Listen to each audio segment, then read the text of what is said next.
Thank you so much. Bismillah, alhamdulillah, wassalatu wassalamu wassalam. I want to thank the Arab Organization for Human Rights in the UK for inviting us to speak. It's a pleasure to be with you, even in these difficult circumstances. So again, I'm Ahmed Mitchell. I'm the Deputy Director of CARE. That's the Council on American Islamic Relations, our nation's largest Muslim civil rights and advocacy organization.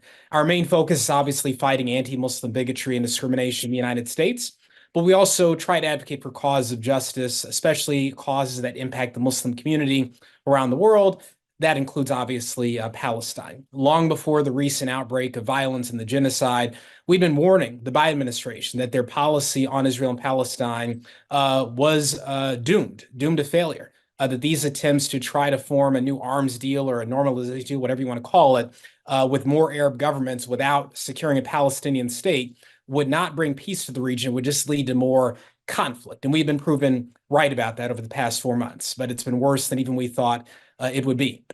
Our focus over the past 4 months since October 7th has been two things. One, to end the genocide, to stop the war on the people of Palestine. And number two is to stop the war on Palestinian Americans and Muslims here in the United States.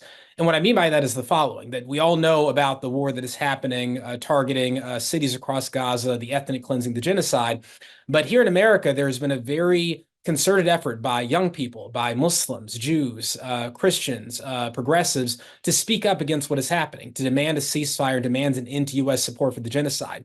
And that outspokenness has been met with an unprecedented campaign of bigotry, of hate, of censorship, of discrimination to silence voices who advocate for Palestinian human rights. So we have had our hands full dealing with those two things. One, lobbying for a ceasefire, at the same time having to go to court, go to the media, to protest, to fight for an end to this attempt to suppress Palestinian, pro-Palestine speech here in the United States.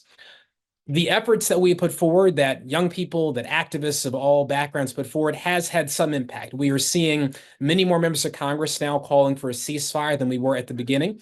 We have seen a federal court in our country acknowledge that there appears to be a genocide happening in Palestine. And we have seen the Biden administration soften its rhetoric about what is happening, but they have not changed their policy one iota. They are protecting Israel from any consequences at the United Nations.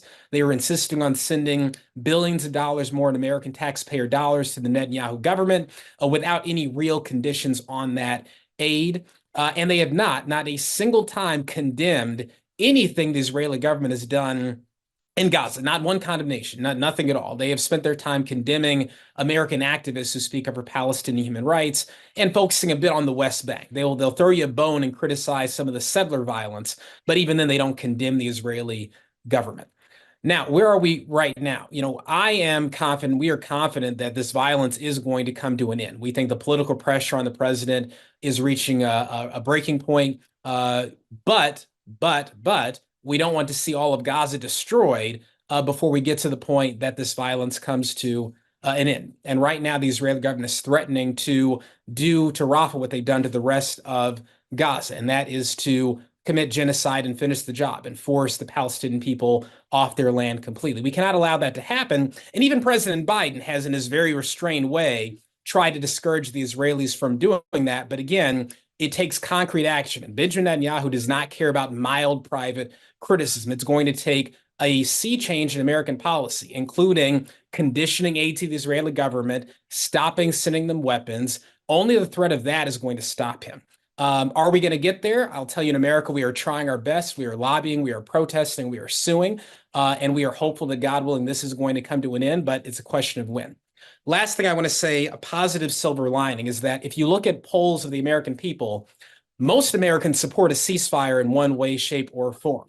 Most Americans do not want to see their taxpayer dollars sent to support this genocide. That's the vast majority of Democrats. It's a large number of Republicans and many independents. And among young people in particular, views on Israel and Palestine are radically different than the older generation. And so you give it time, American policy will eventually change because the American people, as they grow older, as young people take over, are going to change our policies. But we don't want to wait 10 years or 20 years because it may be way too late by then. We have a genocide happening right now. We have occupation right now. We have ethnic cleansing right now. And so at CARE, we're doing everything right now we can to protect the right of Americans, to advocate for an end to this madness, and also to pressure our government to stop this madness. Because without the United States, the genocide could not continue. And that's why we're not going to give up, God willing. And we're happy to work with organizations across the world to end this violence once and for all.